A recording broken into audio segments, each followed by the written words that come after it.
మీరు ఇంకేం చెప్పేది ఉందండి? నేను పిల్లల్ని మాత్రం చూసుకుంటా మేడం. పిల్లలు నాకు కావాలి. పిల్లల కోసం ఏడికైనా కొట్టాడతా. ప్లస్ ఆమెకు విడాకులు ఇయ్యాను నేను. విడాకులు ఇస్తే ఆమె పెళ్లి చేసుకునే ఛాన్స్ ఉంటుంది, లేకపోతే నేను పెళ్లి చేసుకునే ఛాన్స్ ఉంటుంది. పిల్లల్ని చూసుకుంటా మేడం. పిల్లల్ని నా ఇంట్లో ఉంచుకుంటాను, నేను చదివిస్తాను. సరే, ఓకే. ఈ సమస్యకి ఏంటి పరిష్కారం అని మనం మాట్లాడుకునే ముందు లాయర్ గారిని డాక్టర్ గారిని పిలుస్తాను. వాళ్ళిద్దరూ చెప్పింది కూడా మీరు వినండి. ఆ తర్వాత మనం సరే అండి.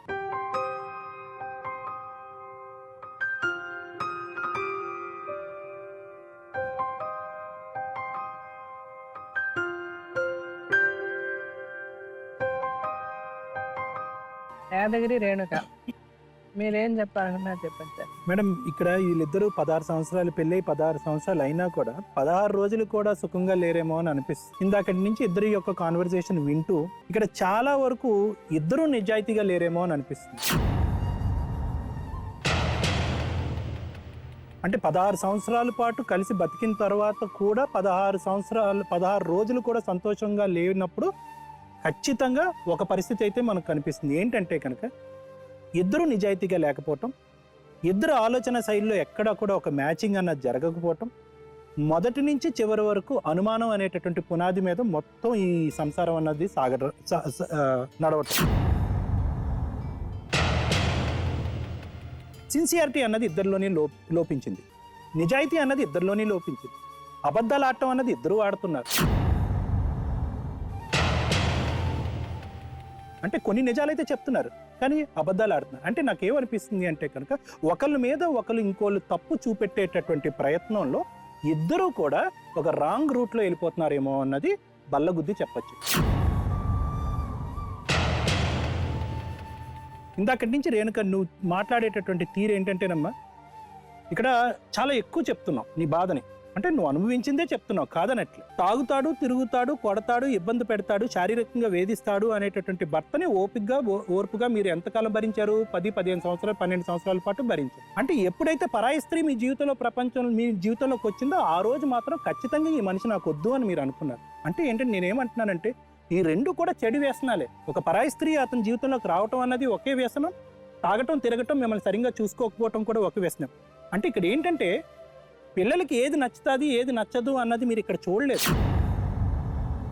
కేవలం మీ మనసు ఎక్కడ దెబ్బతిన్నది అన్నది ఒక్కటే మీరు చూసారు. అంటే ఏంటంటే ఒక స్త్రీని మీరు భరించలేదు కాబట్టి మీరు బయటకు వచ్చేసి ఒకప్పుడు ఇంకో స్త్రీని భరించేటటువంటి అది కూడా ఒక వ్యసనంలాగా మీరు భరించుంటే కనుక ఈ పరిస్థితి ఇక్కడ వరకు వచ్చుండేది కాదు. మీరు ఏంటంటే పిల్లలకి అదే చెడు అన్నది ఇంకా చూపెడుతూనే ఉండేవారు. నా లాజిక్ మీకు అర్థమైందమ్మా?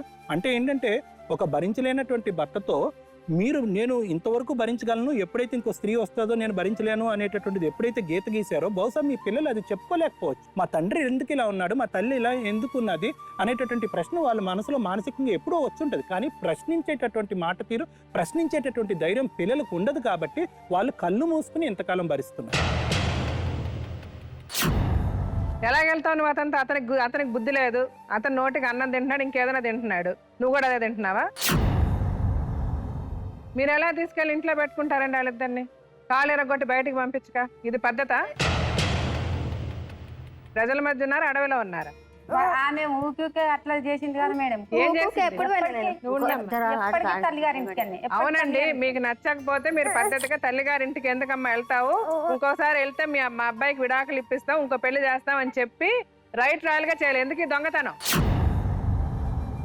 వాళ్ళు చేసింది మాకు తెలియదు అమ్మా. మీకు తెలవనప్పుడు నువ్వు ఎలాగ యాక్సెప్ట్ చేస్తారు? మీరు ఏంటి చెప్పు బయట పంపించాలి. మీరు పంపిస్తే మళ్ళీ ఏదన్నా సస్త బతుకుతా అంటే ఎట్లా? దానికి అందుకోసం తెచ్చి మీ అమ్మాయికి గొంతు కోసి పెళ్లి చేస్తే మీరు ఇంట్లో తెచ్చి పెట్టుకుంటారా? ఇద్దరు నడుపుతారు మేడం, ఇద్దరు బతుకుతారు. అది మీ ఇష్టమా ఇద్దరు బతకడానికి?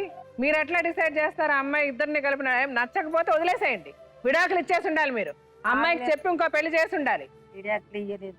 మీ ఇష్టానికి వచ్చి పెళ్లిళ్ళు చేసుకుంటారా ఇలాగ అమ్మాయిని వదిలేసి? కనీసం నువ్వు అమ్మాయికి చెప్పావా నువ్వు పెళ్లి చేసుకుంటానని? అవును, ఈయనన్నది. ఈయనందంటే ఇచ్చేంత వరకు ఆగాలి. ఎలాగ ఇప్పించుకోవాలో నువ్వు చెయ్యాలి. దాన్ని కోర్టులో నీకు ఇప్పుడు లాయర్ గారిని పిలిస్తే చెప్తుంది. మీరు అవేమీ కనుక్కోరు.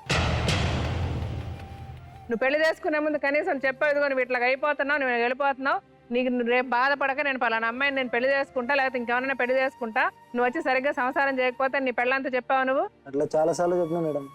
చేసుకునే ముందు ఎదవలా మాట్లాడక, చేసుకునే ముందు చెప్పావా పెళ్లి చేసుకునే ముందు? చేసుకునే ముందు ఎలా చెప్తారు ఎందుకు మేడం? మరి చెప్తే ఆ చెప్పకుండా దొంగతనంగా చేసుకుంటావా? ముందు చెప్పిన ఒప్పించి చేసుకోవాలి, అది మగవాడు అయితే, లేకపోతే విడాకులు ఇవ్వాలి. నీ బుద్ధి ఏమైందమ్మా? నా తెలియక అడుగుతున్నా, నువ్వు ఒక ఆడదానివే కదా, సిగ్గులేదు నీకు? వెళ్ళి అమ్మాయికి విడాకులు ఇచ్చి నన్ను పెళ్లి చేసుకొని చెప్పలేవా నువ్వు? రేపు ఇంకొకటి దొరుకుతాడు, ఆయన పట్టుకొని వెళ్ళిపోతావా? మీరు పెళ్ళిళ్ళు చేసుకొని ఇప్పుడు అమ్మాయి మీతో కలిసి ఉండాలి, మీరు చెప్తారు ఇప్పుడు ముగ్గురం కలిసి సంసారం చేస్తామని. అమ్మాయికి ఏం అవసరం? నువ్వు ఎవడు పడితే ఆడితే వెళ్తావు కాబట్టి నీకు అవసరం. ఇంతకుముందు చదువుకునేటప్పుడు ఎవరితో వెళ్ళిపోయావంట? అది ఫ్రెండ్ లాగా మేడం. ఫ్రెండ్ లాగా ఒకడు, మొగుడులాగా ఒకడు. నీకు సిగ్గులేదు, అతనికి సిగ్గులేదు, కూర్చొని మాట్లాడుతున్నారు పక్క పక్కన కూర్చొని. అంత చిన్న పిల్లని పెట్టుకొని అక్కడ. వాళ్ళ బిహేవ్ బాగాలేదు మేడం. వాళ్ళ వ్యూ బాగోపోతే చెప్పి విడాకులు ఇవ్వు. నువ్వెవడు ఇంకొక రెండో పెళ్లి చేసుకొని తీసుకొచ్చి పెట్టడానికి? విడాకులు ఇవ్వమంటే విడాకులు ఇయ్యరు మేడం వాళ్ళు. విడాకులు ఇవ్వకపోతే వెళ్ళు కోర్టుకు వెళ్ళు. నా లైఫ్ అంతా మొత్తం తిరుగుడికే సరిపోతుంది మరి మేడం. అందుకని నీ ఇష్టం వచ్చినట్టు చేసుకొని కూర్చుంటావు ఇంట్లో. విడాకుల కోసం ఎప్పుడన్నా అడిగినావా నువ్వు నన్ను? ఏంది? విడాకుల కోసం ఎప్పుడన్నా అడిగినావా? ఎన్నిసార్లు అడిగినాను? ఎన్నిసార్లు? ఇక మేడం నవ్వుకుంటా అడిగితే నీకు విడాకులు ఏమి అడిగాడు, నేను భయపడియాలని నవ్వుకుంటా అంటాడని అనలేవా ఎప్పుడు? అనలేవా అత్తమ్మ? చెప్పు మరి. నవ్వుకుంటా అంటాడు, ఆడు నీకు విడాకులు ఇస్తాడు, ఏమి ఆడు అట్లనే అంటాడు. ఒక్క బిడ్డ అని మీ అవ్వగారు అటు తోలుకపోయిన ఎప్పుడు పోయినా ఎప్పటికెప్పుడు పోయినా ఎన్నిసార్లు పోయినావు? ఎక్కువ ఎన్నిసార్లు పోయినా మాట్లాడుతున్నావు ఏంది? ఎన్నిసార్లు? ఇక మేడం ప్రతి దానికి నేను పనికి వెళ్ళిన ఆయన ఒక్కదాన్నే ఉంచుతుండే. మా అత్తమ్మ నేను ఉంటే ఆయన బ్యాగ్ తీసుకొని బట్టలు పెట్టుకొని సిటీ వెళ్ళిపోతుంది, చెప్పకుండా చేయకుండా వెళ్ళిపోతుండే. అవును, ఇక డ్రైవర్ని పైసలు మేడం. తీసుకొస్తావా తీసుకురావా? డ్రైవర్ అయితే చెప్పకుండా వెళ్ళిపోతారా? మీరు అసలు పెద్దవాళ్ళు అయ్యండి, మీరు మీ కూతుర్ని ఎట్లాగిచ్చి పెళ్లి చేస్తారు? ఇప్పుడు అతనికి అమ్మాయికి విడాకులు కాకుండా ఇప్పుడు ఈ అమ్మాయి కేసు పెడితే మీరందరూ ఎన్ని రోజులు జైల్లో ఉంటారు మీకు తెలుసా? నువ్వు పెళ్ళాను అయిపోయాను అనుకుంటున్నావా? నువ్వు అతను అవుతావు. నువ్వు అమ్మాయి డివోర్స్ ఇచ్చేంత వరకు, అమ్మాయి విడాకులు ఇచ్చేంత వరకు ఏ పెళ్లి చెల్లదు చట్ట ప్రకారం, మీకు తెలుసా? అమ్మాయికి ఇప్పుడు ఏం సమాధానం చెప్తారు మీరు? నువ్వు చెప్పినట్టు అమ్మాయి ఎందుకు వచ్చి అమ్మాయితో కలిసి ఉండాలి? నీ జీవితం అదే. ఇప్పుడు అమ్మాయి ఇంకొకరిని పెళ్లి చేసుకొని ఓకే నాకు ఇది కూడా నచ్చాడు, నువ్వు కూడా వచ్చి ఉండంటే ఉంటావా? మేడం నేను ఫస్ట్ బాగానే చెప్పాను. అరే నువ్వు ఉంటావా? నేను అడిగిన దానికి సమాధానం చెప్పవయ్యా. ఉండను మేడం. ఉండవు కదా. ఇప్పుడు అమ్మాయి అంతే కదా. నువ్వు ఉండమంటే నువ్వు అమ్మాయి ఇంకొక పెళ్ళాన్ని నా పక్కన ఉంటుంది, నువ్వు ఇటు సైడ్ ఉండాలి. నువ్వంటే అమ్మాయి ఉండాలి కదా. అంతే ఉండాలి మేడం. ఉండకుంటే ఏం చేస్తాం? ఉండాలి నువ్వు మేడం. లోపల కూర్చుంటా. ఎందుకు ఉండాలి? ఉండాలి అనక కాళ్ళు పట్టుకొని బ్రతిమలాడు ఉండడానికి, అంతేగాని ఉండాలి ఏంటి? సరే మేడం, నేను చేసిన తప్పే. నేను అందుకే ఇద్దరిని ఎవరికి అన్యాయం చేస్తా అంటలేదు మేడం. ఇద్దరిని నువ్వు అన్యాయం చేస్తాను చెప్పుచ్చు కొడతారు ఇక్కడ. నువ్వు అన్యాయం చేస్తా అంటే చూస్తూ కూర్చొని ఇక్కడ పిచ్చోళ్ళ అందరూ. నువ్వేంటి పెద్ద హీరోలా నేను అన్యాయం చేయనని చెప్పేదేంటి? నువ్వు ఎవరికి అన్యాయం చేస్తావు? ఇద్దరిని చూసుకుంటాం మేడం. అది నీ ఇష్టమా? ఇద్దరిని చూసుకోవడానికి అమ్మాయి ఒప్పుకోవాలి కదా. అమ్మ నీకే రైటు లేదు, నువ్వు సిగ్గుపడాల్సిన విషయం ఇది. మగవాడు దొరికితే చాలా నువ్వురే ఇట్లా ఎగేసుకుంటుంది ఎత్తుకుపోవడం. నీకు పెళ్ళం ఉంది కదా, ఒక కూతురు ఉంది కదా, బుద్ధి ఉందా, ఏం అడుగుతున్నావు అని అడిగావా నువ్వు? అక్కడ ముందు ఫ్రెండ్ లాగా వెళ్ళావు ఒకటితో, ఇతనితో ఏ విధంగా వెళ్ళావు? బాబా మేడం, బాబా చుట్టాలు అవుతారు కాబట్టి నువ్వు మీ అతనితో సంసారం చేసి అతను ఎత్తుకెళ్ళిపోయావా?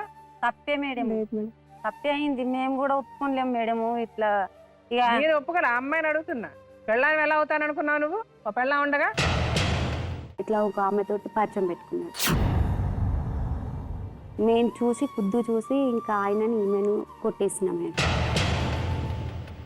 వాళ్ళ అన్నదమ్ములకు చెప్పిందంట మేడం, ఈమె రావట్లేదు నాకు ఇబ్బంది అవుతుందని ఇంకో పెళ్ళి చేసుకుంటానంట మేడం.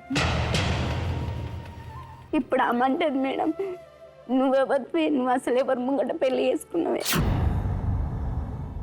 చూసి ఇట్లే ఫోన్లోనే అన్న కూడా నువ్వు రాకుంటే చెప్పి వేరే పెళ్లి చేసుకుంటా అని. ఎవరితో అన్నారు? ఆమెతోటి అన్నాను ఫోన్లో. ఆమె అన్నది చేసుకో చూస్తా అన్నది. చెప్పిన వాళ్ళు చెప్పిన నమ్మేసి మీరు చేసుకుంటారా పెళ్ళి? ఇప్పుడు నీకు చట్ట ప్రకారం నీ పెళ్ళి అసలు చెల్లదు తెలుసా నీకు? మీ ఆడవాళ్ళే కదా శత్రువులు అయిపోతున్నారు. ఇంకెవరు ఆడవాళ్ళకి ఇంకెవరు ఏమి హింసించక్కర్లే, ఇంకెవరు బాధ పెట్టక్కర్లే. ఆడవాళ్ళని బాధ పెట్టేది ఆడవాళ్ళే. నీలాగా ఆవిడ ఒక ఆడదే కదా. ఈ అమ్మని తోలుకొచ్చినప్పుడు ఈ అమ్మకు బాబు ఉన్నాడు. నువ్వు ఇచ్చిన ధైర్యం కాకపోతే ఎట్లా మాట్లాడతాడు అతను? నా కొడుకు ఎవరి కొడుకని చెప్పు ముందు. నీ తమ్ముడికి చెప్పు ముందు. అదొక్కటే ఏంటమ్మా? అదొక్కటే అదేం తక్కువ చిన్న తప్ప అది. అందుకే నేను ఈ అమ్మాయిని వదిలేస్తున్నాను, ఈ అమ్మాయిని పెళ్లి చేసుకుంటానని చెప్పావా? నేను చెప్పాలి. మరి అదే నువ్వు చేసిన దొంగతనం.